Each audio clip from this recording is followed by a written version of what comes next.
বাংলাদেশের উপর কোনো বিদেশি আধিপত্য মেনে নেওয়া হবে না বলে জানিয়েছেন জামায়াতে ইসলামের আমির ডাক্তার শফিকুর রহমান। মঙ্গলবার রাজধানীর মিরপুর 10 এলাকায় দুস্থদের মাঝে ফুড প্যাক বিতরণ অনুষ্ঠানে তিনি একথা বলেন। অনুষ্ঠানে ঢাকায় নিযুক্ত চীনের রাষ্ট্রদূত ইয়াও ওয়েন উপস্থিত ছিলেন।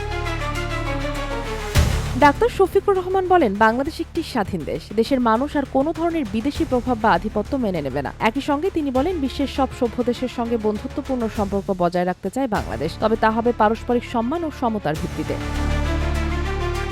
চীনের সহায়তায় আয়োজিত এই কর্মসূচির জন্য কৃতজ্ঞতা জানিয়ে তিনি বলেন, ঈদকে সামনে রেখে এ ধরনের উদ্যোগ অসহায় মানুষের মুখে হাসি ফোটাবে এবং দুই দেশের বন্ধুত্ব আরও সুদৃঢ় করবে।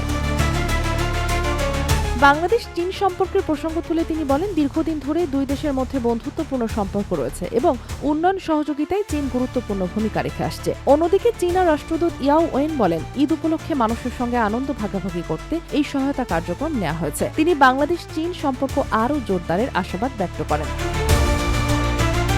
Sheikh Masuma, news desk, daily our Bangladesh.